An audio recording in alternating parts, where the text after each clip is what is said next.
નમસ્કાર ખેડૂત મિત્રો, આજે આપણે ચર્ચા કરવાના છીએ તુવેરના પાક વિશે. આમ હાલ જોઈએ તો મોટા ભાગના વિસ્તારમાં તુવેરના પાકનું વાવેતર થયું છે અને તુવેરના પાકમાં સૌથી મોટામાં મોટો નુકસાનકારક જો કોઈ રોગ હોય, જો કોઈ તુવેરનો શત્રુ કહી શકાય એમ મોટામાં મોટો, એટલે ધનેડી છે. જે ખેડૂતો એને ધનેડી રૂપમાં ઓળખે છે, પણ ખરેખર એ શું ધનેડી છે એમ, અથવા તો એને શું કહી શકાય એમ, એના વિશે આજે આપણે ગોડીપ ચર્ચા કરવાના છીએ. તો જોવા જઈએ ને તો હાલ જે વસ્તુ જોવા મળી રહી છે તુવેરમાં, એ સિંગ માખી છે. જેમ આપણે ફળ માખી આવે ને એ રીતના સિંગ માખી પણ આવે, જેને અંગ્રેજીમાં પોડ ફ્લાય કહેવાય. તો આ જે સિંગ માખી છે ને એનો મોટામાં મોટો ઉપદ્રવ અત્યારે તુવેરના પાકમાં જોવા મળી રહ્યો છે. એના કારણે તમે જે સિંગ પાક ઉપર છે અથવા તો દાણા અંદર વ્યવસ્થિત ભરાઈ ગયા છે, એ સિંગને તમે ખોલો તો અંદરથી લાલ કલરનું આમ નળાકારના ઈંડા જેવું એ નીકળે એમ. એ લાલ કલરનું હોય, સેજ ભૂરા રંગનું હોય અથવા તો કાળા રંગનું હોય, આવું નાના નાના ઈંડા સ્વરૂપે જોવા મળે. તો એ શું છે તો કે એ એક માખીએ મૂકેલી અંદર જે લાર છે એને કહેવાય ટૂંકમાં ઈંડા મૂકેલા છે, એમાંથી ઈડ સ્વરૂપે અંદર ઘણું મોટું નુકસાન કરે અને ત્યાર પછી પાછું એ નળાકાર એટલે કે કોશેટાના રૂપમાં પાછું કન્વર્ટ થાય અને એ 7 થી 8 દિવસ એ જ સિંગની અંદર રહે એમ, અને ત્યાર પછી એ માખી સ્વરૂપે બહાર નીકળે છે. એટલે આખી એની લાઈફ સાયકલ કઈ રીતના આવે છે એની આજે ચર્ચા કરવાના છે. અને ખરેખર આ પોડ ફ્લાય સિંગ માખી શું છે એ તમને દેખાડવાના છે એમ. તો શરૂઆત આપણે કરીએ કે જે સિંગ માખી છે એ કેવી હોય એમ, તો એ તમને લાઈવ અમે અત્યારે દેખાડશું એમ. અમે જે 2 થી 3 જગ્યાએથી સેમ્પલ લીધા છે તો એમાંના સેમ્પલ છે ને આ તમારી સમક્ષ રાખીએ છીએ.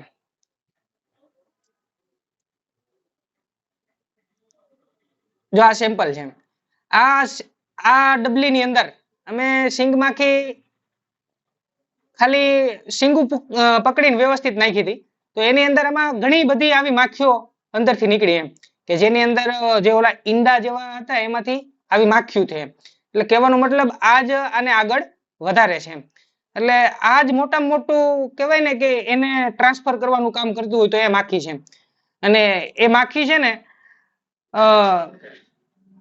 આ સિંગ માખી તરીકે એ સિંગની અંદર ઈંડા મૂકે ત્યાર પછી ત્યાંથી આમ કહેવાય ને કે ઈ ઈંડા કેટલા મૂકી શકે એ માખી, તો એ 70 થી 80 ઈંડા મૂકી શકે એમ, એવી એની ક્ષમતા હોય છે એમ. એક સામાન્ય નાની એવી માખી હોય એમ, આપણે જે રૂટીન માખી હોય ઘરે ને બધે એના કરતા હાવ નાની હોય એમ, પણ એ 70 થી 80 ઈંડા અલગ અલગ જગ્યાએ તુવેરના પાકની અંદર મૂકી શકે એમ.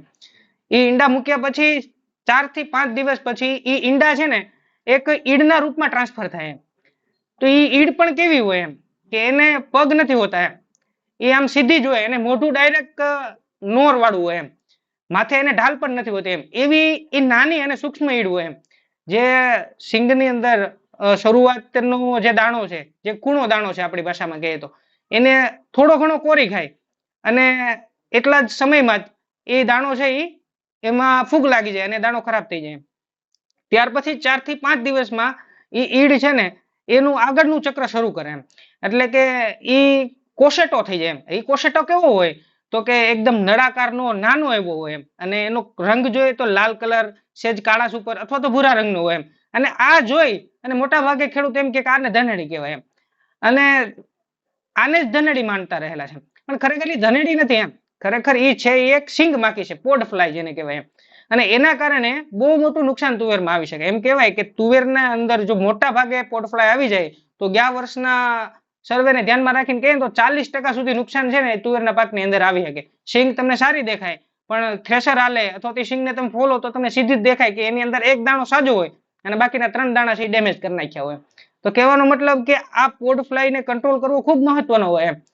તો જેમ આપણે એની લાઈફ સાયકલ જોતા હતા કે ઈડ અવસ્થામાં હોય ત્યાંથી પછી બહાર નીકળે એમ, કોશેટામાં સ્વરૂપમાં ટ્રાન્સફર થાય, પછી એમાંથી સિંગમાં નાનું એવું કાણું કરીને એમાંથી બહાર નીકળી જાય એમ. બહાર નીકળ્યા પછી એ ફરી પાછી વાતાવરણમાં જાય અને ફરી પાછું એની લાઈફ સાયકલ આગળ વધારવા માટે એ ફરી પાછા ઈંડા મૂકે એમ, એની પ્રોસેસ થયા પછી. તો એ ઈંડા પાછા એટલા જ મુકાવાના છે. તો એના કારણે આ તુવેરની અંદર કેટલું નુકસાન કરી શકે એમ. અને આ હકીકત છે મિત્રો એમ. તમે એક વખત શાંતિથી તુવેરના પાકમાં બેસીને 15 થી 20 મિનિટ શાંતિથી બેસો ને તો તમને ખબર પડે કે આ વસ્તુ કેટલી ખતરનાક છે.